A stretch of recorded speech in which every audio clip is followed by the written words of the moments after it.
Welcome to this series on the letters of the Lashon Hakodesh, the holy language. And today, again, we're at episode 20, week 20, and we're doing letter 7, my favorite, which is Zayin.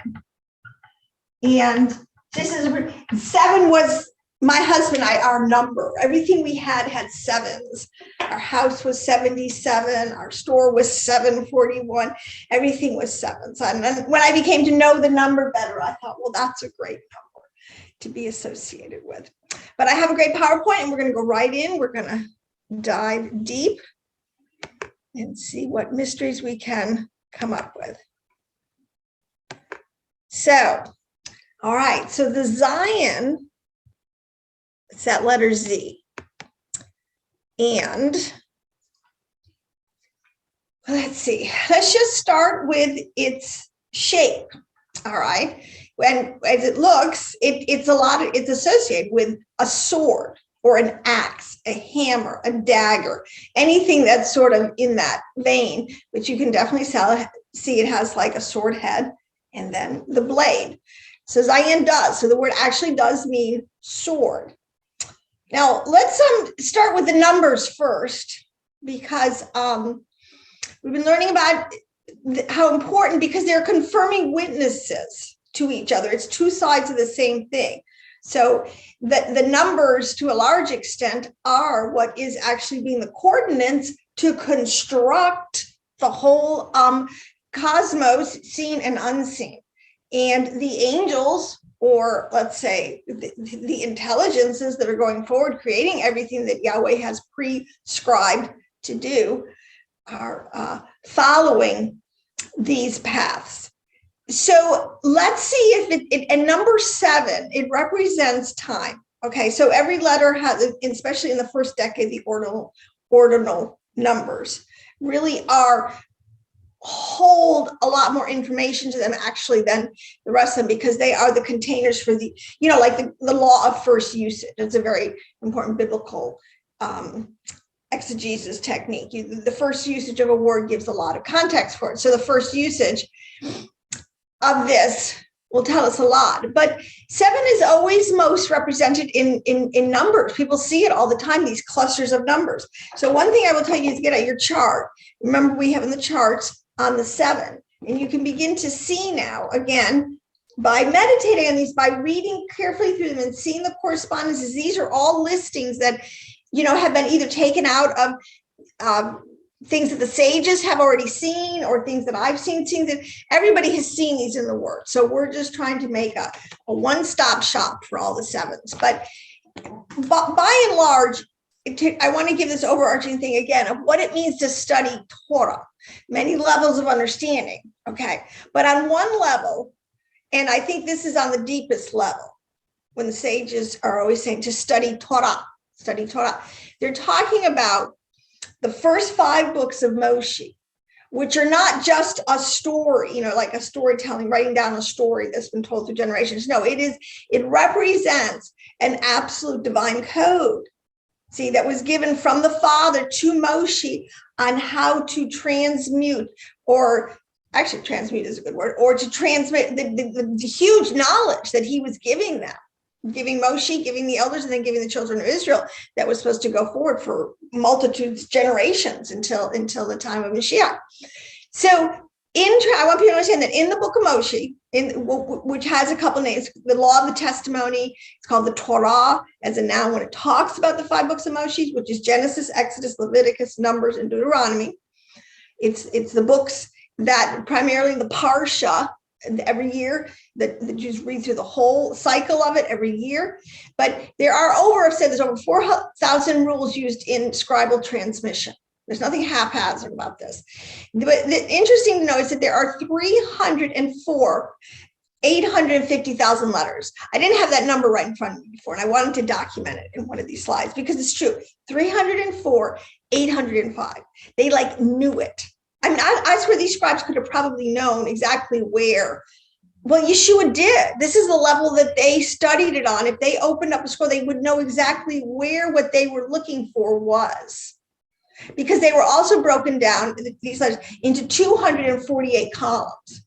So actually, you could kind of figure out, scan how many columns you go through. You wanted column 114, whatever, you knew something that was in there. So it was manageable to get it down to chunk size pieces, so to speak. But the reason this is done in such a way, because this is what the true scribe or sage priest would be doing. They'd be memorizing whole chunks of this. All right, that was their job, to memorize this, to know it by heart. Okay, and to be able to expound it, to teach it to the people, and to be a watchdog over it, because there's something much more important than just a story in all of this. There is technological power. This is what I'm trying to teach, bring up with the letters and the coding, and how there are so many deliverances for the people of Elohim yet to be found in this Torah, just like Moshe found the code for crossing the Red Sea in this Torah. So, but 248 is interesting because there are 248 positive commandments. I believe there's 300 and, got my numbers wrong here, maybe 314 negative commandments and 248 positive commandments. Like, it's not an accident. 248 has a very significant number to it. So in all these columns, everything that they do to get to make sure they count them. They have people that I told you are called counters, and they count these letters at the end of a Torah scroll to make sure every single one is there. And if they come up with 804, 3004, 804, the whole thing has to get ditched. It's crazy. But praise Adonai that we have had this faithful remnant within the house of Judah to do this for us. So now there's two important things to understand about number 7 and time, and this concept that it's a sword, because it means to cut up and divide, and it's used a lot to divide time. It's very obvious. So you have 7 days of the week, right? Divided into 7 24-hour sections. And it is in a 7. So the Zayin is like ruling. That's their ruling over there. The Shemitah, again, 7-year rest for the land. Every 7 years, they're supposed to have a Shemitah to let the land rest. Okay. Shavuot, which is 49 days after Pesach. Shavuot would be Pentecost, which means 50. Because 49, you always had a day, because the next day, because the cycle. So 50, Shavuot is, again, within that cycle, ruled over by the letter Zayin. Then you have Jubilee, which is 7 years times 7 years, 7 times 7, 49. Again, so in every way. And then very important in the Torah is the 7th day of the month. Like a lot of times festivals, the 7th of Tishri is important. Things will happen on the 7th of the month. And this is why they're so specific, in the first month, on the 7th day, in the third, whatever. They're giving you all this information you can astrologically actually capture in time. And this has all been lost to us, but the ancients understood what intelligence is, how the skies were operating at that time. All right, because the skies are, when I say the skies, and I'm not talking about the physical Peshat skies, I guess what I'm talking about, the flow of light and energy and intelligence from Yahweh to us, to his creation, all right, flows through the sound. Okay, sorry, I lost that little thought there. Didn't quite finish it tidy. Sorry. But another big 7 is, again, because a day is as 1,000 years. So we have very well established. And I was saying how the Aleph represents the letter 1, Echad, as a unity, mostly important, such an important word, and 1,000 years. So in Gematria, it's 1 or it's 1,000. So that's why they immediately, they're not making it up. They go to 7,000 years, perfectly logical, will be a week. We will enter in the beginning of the 7th, the millennium rest, because Saturday is the 7th day. It's a Shabbat, it's a rest. Everything follows archetype. So now, one thing I want to mention too is, as you're looking at this Zayin, there's 2 ways. I said you can look at, this would be the first in a block lettering. But in the littler one, where it has little crowns, we're going to talk about these little crowns. that is in the Keter Arsharit, if I'm saying it correctly, biblical Hebrew. Okay, this is the Hebrew where you see the little dots. This is what they're really putting into the Torah scroll to record all this information. Okay, because those little dots have a lot of meaning. So let's flesh out a little more here.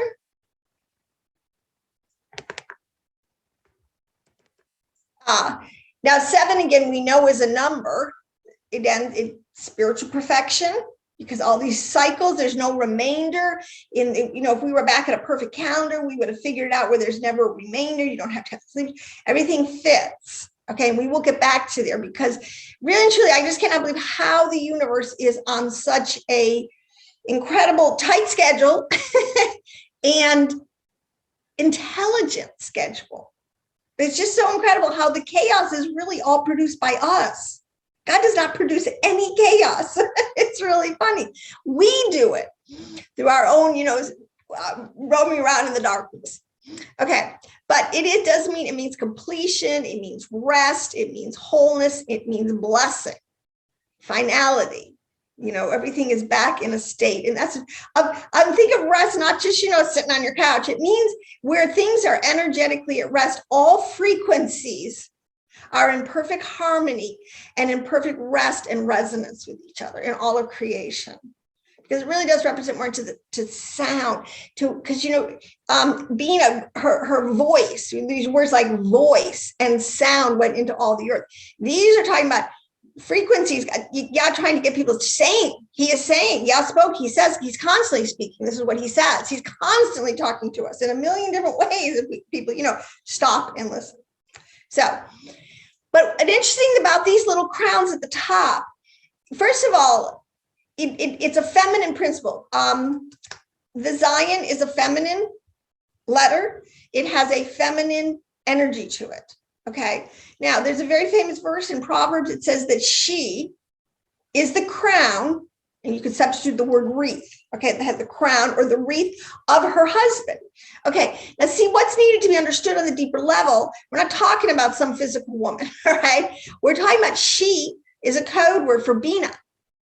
Okay, the ultimate feminine principle is Bina up here at the top of our Sefiroth chart, all right? In this world of Absolute, which is the world of the divine. All right. When I'm talking about Zayin and I'm talking about all these sevens, I'm talking about a world that is spiritual. But believe it or not, this is why there's different words. There's a world above it. It's called the divine. All right. The divine beings, the gods, let's just say, or God himself, that's right, is there in this level. But so she is the crown, and it's exactly talking about the Zayin here. So you see the head of the Zayin, all right, and it is a yod. It's a vav. Okay, so the sword part is a vav. You see that, the shape, and then it has a head, all right, and then on it are these little dots. The little dots are called tagim. They're probably what Yeshua was talking about when he said not one jot or tittle. And they are called crowns, the dots. And they have a spiritual, to be crowned at that level. I mean, this is talking about getting some of the light from the highest level.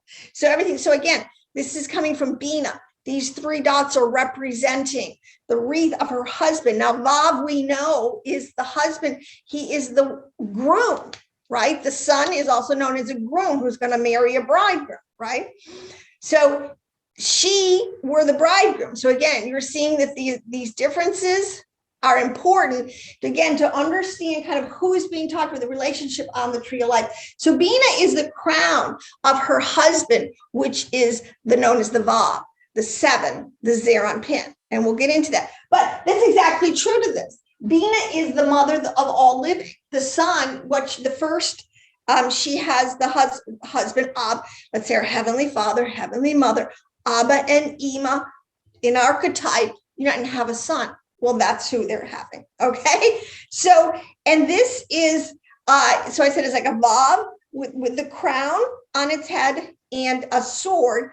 And there is, and so it can be applied as an armor and a dagger. But in the Torah scrolls, when a sage would write this, There's a certain, again, he even had a special pen and it had a certain angle, and they would give these little quick strokes on it, and a stroke would be a Zayin. So it would have three little Zayin dots, which to simplify it, you make them little dots. Okay. But this idea, so you're flipping from this concept that she's a divine feminine, that it's a crown or wreath. She's a crown or wreath on her husband. But then it goes right up into this idea of the whole thing together, like this whole Vav with this crown on its head is really a dagger. We get in the concept that Yahweh is a man of war. Okay. But again, do not think Peshat, think spiritual, okay? Because we don't war against flesh and blood. We're warring against principalities and spiritual powers, these intelligences. So when anxiety comes to us, which is like a cloud, literally think of it a little electron cloud that is trying to descend on your head and get you to park yourself under it, so to speak. Okay, it's exactly what. But Yahweh will come. He will use his Zayin, his sword, which is the word. So there's a couple other things we can flesh out of the word to put more quote unquote meat on the bones of this Zayin, so we'll understand, because we have this sword, but it's also known as the word. So the word is the greatest spiritual weapon that we can use in spiritual warfare. And we are talking about the Aleph Bet. Okay. Now, a lot of people think it's just stops at reciting back the word, Sharshan, the Prince of Peace, Yeshua is my peace. Well, that's very true. But there's even deeper and more powerful ways to project or bring that energy down to you, and is in the Hebrew. Okay, because that truly is the language of the angels. Okay, they have ways of reading us, but it is they respond to the language spoken in the Hebrew, because that is but one of the things that is represented by this word that is the greatest spiritual weapon is called the crown man. So when you look at a Zayin, you have a Vav and the head put together. Okay, so we're adding to the Vav. What I want to say is we're putting on top of the Vav, we're crowning the Vav. Now that becomes the Son, who sits on the right hand of the Father with a crown and with a scepter, because even the Vav, the body of the Vav, represents like a scepter. So he's got his rule and his reign. And on the flip side, I want to say, and this is how perverse our enemy is, that he would put a crown of thorns on the head of Yeshua. Is so, in your face. It's unbelievable. And the judgment that should come upon them for doing that to the Son of God. But that the thorns also represents, as a code word, it represents thorns and thistles. That is the other side. No, he is not the king of the, he will subdue and completely subdue the other side. And yes, he is king over all, and he will establish his righteous rule and reign as king over all. But right now, while these quote unquote nations have authority from the Father to allow prophecy to happen, the idea of putting the crown of thorns, it just you see how the other side is so insidious. But just now, another way of seeing this is that the sun, because I know a lot of you that have studied this tree of life, it's really important just to spatially and to understand pictographically that when we're talking about the seven and we're talking about the sun, S-O-N, and we're talking about the Son of Man, these things, we're talking about this, what is called Zeron Pin, which is the 6 lower Sefirot.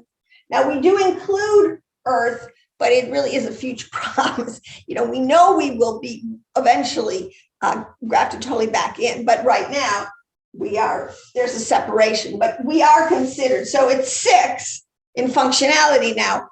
We're getting our act together to join, to become part of this crowned man, to inherit with him his kingdom, right? So we have to come under his authority, his lordship, his reign as a king.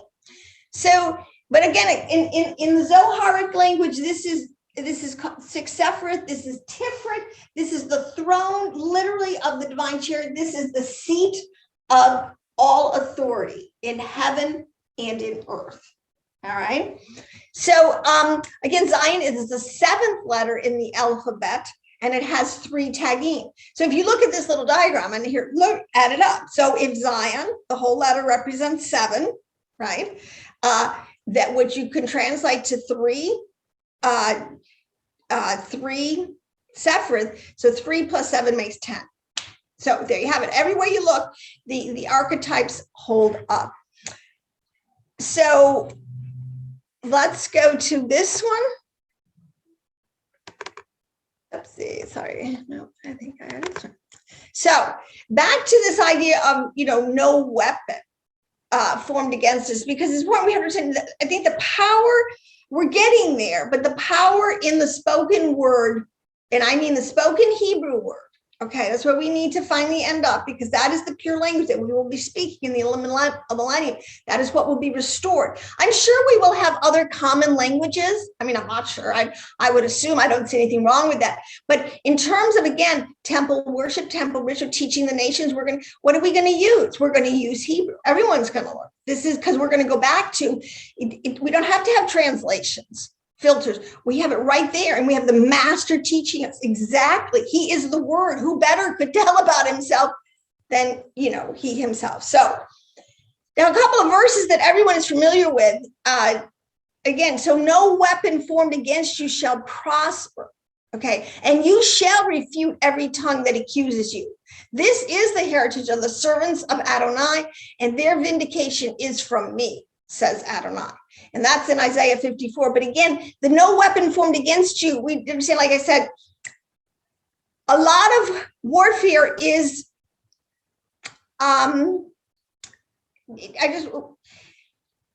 it's energies coming at us more and more. So I mean, this concept coming of a cloud or a hailstorm. These are what they're using. There's no real hailstorm in spiritual warfare. There's no real clouds. There's no real floods in spiritual warfare in the sense, but what they're saying is that if you understand, like a hailstorm comes quickly and it is devastating to crops and animals and humans. Okay, you want to so these are storms of life that come, and a lot they come from judgment. They come from the side of din, the left side. Okay, to correct, to chasten, to literally bring judgment, or to just wipe out if something's too far gone. Okay, so these are the weapons that the enemy uses against us. But when we speak, but we can refute all of these voices, so to speak, that are not from Elohim, with the word. And he's not, again, we got to grow up past just thinking in an English, watered down English, kind of more Christianese understanding. We need the sword of the Spirit, which is the word of God, which is in these letters, which is why I'm really passionate about this, because I have seen it change my life. I mean, I have absolutely. And I have seen the uncanny protection. And it's just, you just have to, anecdotal experience is still the best. Prove it to yourself. Be Berean and prove it for yourself. So again, he takes the helmet of salvation. Where do you put your helmet? On your head, right? Where the head of the Zayin is. We're talking about, that's the crown. That's where the sword of the Spirit is. That's where those little 3 dots are. Where that heavy, that light from above, that total condensed, absolute hidden light is. And that is the word of God. And that is our sword of the Spirit. So actually, when you see this is exactly what they're talking about. It's so transparent. He said, he made my mouth like a sharp sword. And I can see these prophets. See, this is the point. They didn't take up guns and, make militias to go after, quote unquote, the enemies of Yahweh. I mean, in one sense, I'm talking about the prophets, the spiritual men. I do believe you have another whole side called under the executive. That's part of the firstborn executive, to raise an army if they really, if the enemy really, those weapons put boots on the ground, so comes after you yet. But still, our mouth, remember, life and death are in the power of the tongue. We still have more power with our mouth to act like a sword, to cut down. And this is what I'm getting to more and more with. Someday I'm just going to explore and tell these people, sit down and shut up. I'm so done with God deniers and God haters. Just call them out. I'm done with it. All right. but that's another whole preachy sermon for another video. Okay, so this is the word of Adonai, okay, to Zerubbabel, not by might nor by power, but by my spirit, says Adonai. Now, when you take that to the tree of life, okay, so it's right there, because power, okay, is, he's the mighty one of Israel. I always go, so might is Gevera, and power is Hesed. So it really is talking about the two sides. It isn't like one side is going to do the other side. There has to be this middle pillar. There has to be a combined effort of the whole, of Bina and Hokmah, of this, of the left side and the right side working together in harmony. That's the total word of the Lord, and that has power. All right. And it comes out of our mouth. Speak. I think that's our biggest problem today, more than anything, is they've shut down our speaking. And that is what you pray for. Pray for boldness to speak. That's what Peter, pray for boldness. So for the word of Elohim, right? The word is quick, powerful, sharper than any two-edged sword. I mean, you could piercing even to the dividing asunder of soul and spirit. Now, see this from the tree of life, people, right? So soul and spirit, again, we know soul is our ruach. And in the Hebrew, if you were to, it is the word ruach. Okay, so dividing.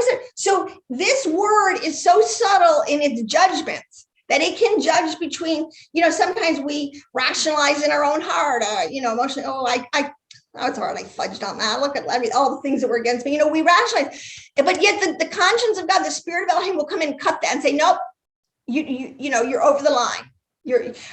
So I guess I'm trying to say that it can judge the thoughts and intents of our heart down to the most minute little possible offense that you think, oh, God's not even going to care about that. But it's still got to be judged and weighed. That's crazy. So you have that. You have the dividing asunder of soul, which is ruach, and spirit, which is neshama. So this is your intelligent mind. These are your thoughts, whether they're godly or ungodly. These are your emotions, whether they're godly or ungodly. And then you have of the joints and marrow. Now, joints and marrow where? Are in our body. That's the nefesh. So you have all three soul levers there in that verse. And it's telling us that Zayin, that sword, is able to cut and to divide.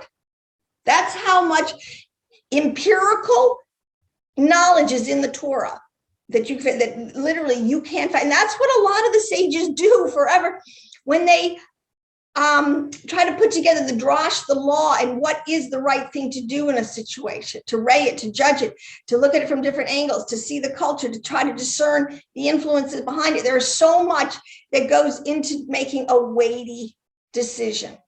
It's amazing. But and it is also a discerner of the thoughts and intents of the heart. So we just, again, summed it all up. It discerns this spirit, this Zayin, this spirit of perfection that is in us nothing gets past it. It's able to intercept and to discern all the thoughts and intents of our heart. I mean, that's pretty sobering to me. When that's pretty, the fear of God in you. Okay, so, and it says that out of his right hand, 7 stars, and out of his mouth went a sharp two-edged sword. If that's not a picture of the tree of life, see, all those 7s in Revelation, and on your chart, you will see it, okay? These are all talking about the Sefiroth in heaven, what they're doing, how they're all working together. They are getting the victory for us, all right? And we work in alignment and in unity with him. But the 7 stars are the 7 lampstands, which are the 7 churches. So they're giving it all this. And out of his mouth, that is Zayin, the crowned man. Who's his mouth? That is the son who has inherited, right? Everything that the Father has, he's given to the Son. So you can see it all fits and it all tracks. And we have been given the authority to use this word. And I believe that as the holier and the more coming out of Babylon, coming out of Egypt to become holy and righteous and upright before, the more and more power our words are going to have. Our prayers are going to have. I absolutely believe that.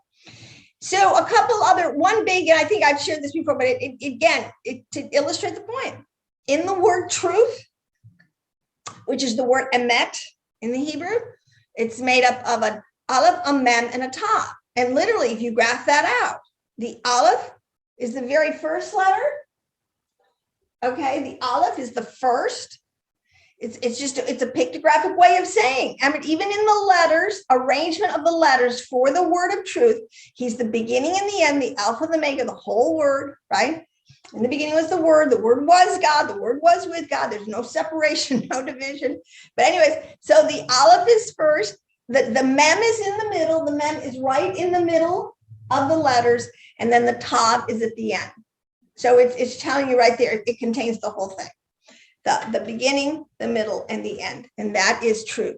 And then we have some really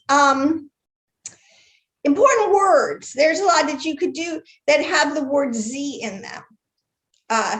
In Zayin, so the first one of my favorites is the word Zohar. If you've ever heard, this is one of the primary reasons why the mystical writings within the house of Judah, the writings themselves, are called the Zohar, right? Because the word means splendor. It means radiating light. So as you look at these scriptures, the light, the truth, that the hidden, invisible layer, it just comes out, it just radiates out. And especially more and more as you learn the system of the tree of life, and it becomes, you kind of catch on to what they're doing. So the Zohar, yes, it does mean splendor. And this is a level of God conscious. This is why Moshe was so full of his mind at this level of Zohar, splendor. That's why his face shone. And I don't know if you would take it on a Peshat, or meaning the guy was just so filled with the wisdom and the knowledge of Elohim that every word out of his mouth was so highly elevated. And it probably was. But okay, so the Zohar begins with Zaman. Zaman is the word for time. And as I said, would make sense to start with Z because Z is the letter for time. And Zecher is another word, and it means to remember. And the things that we're told, again, to remember, all right, goes right along with the concept of what the Zayin represents, the crowned man. He is in the truth. He is the middle pillar. We're to remember. I mean, all the way from Passover to remember that story. We're to remember the, when he delivered the children, Yeshua said, this that I do, do this in remembrance of me. He celebrated a Passover, the Passover meal just before he was the sacrificial lamb. He celebrated the Passover with and we're told to remember that he is the Passover lamb. So all these is a very important word. And again, it's the Z part of the Zayin goes right back to that middle pillar and how it balances out all the knowledge of everything. Then you have one of the most important words in the Old Testament, a Nazarite, coming from the word Nazir. Okay, and you see the Z in there. Now, Nazarite basically it's a lay person who can take a vow of lifestyle and commitment and become a priest and could function as you're at the level of the priest.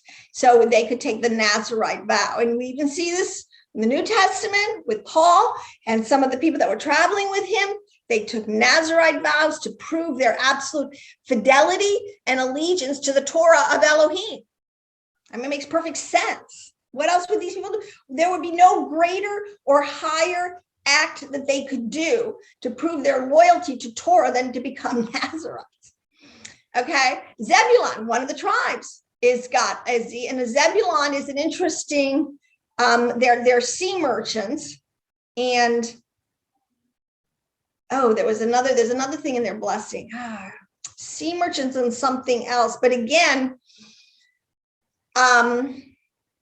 it's going to escape me. Sometimes I should write every single little note down. I try to think I'm going to remember everything, but I always say I've forgotten more than I've ever remembered. Anyways, Zebulun. Then there is Zayith. And Zayith is another great word beginning with Z. And Zayith starts with a Z, and it means the olive tree. And what have we been grafted into? The olive tree. What have we been grafted into? The crowned man, right? We're part of the body of Yeshua. We're part of his kingdom now. We're his children. We've been and along with the olive tree, again, remembering the different trees, the fig tree is one archetype represents one thing. The vine represents the vine tree, the low spreading vine tree. But the olive tree represents, again, the priesthood, which is the highest level of spiritual attainment and functionality that you can have before the Father. So again, all tracking. And the last thing, this is interesting. I'll say two quick things. An oversized Zayin is found in Malachi 4:4.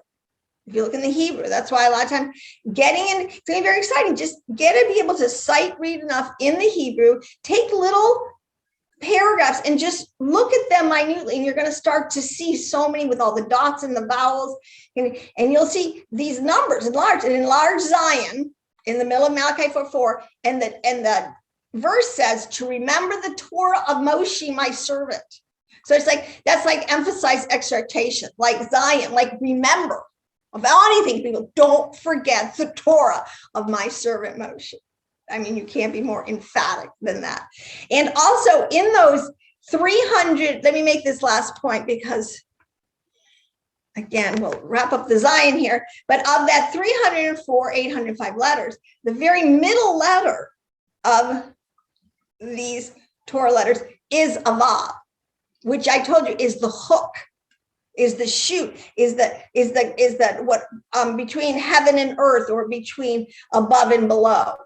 It is the conduit, what brings them together and keeps and hooks them together.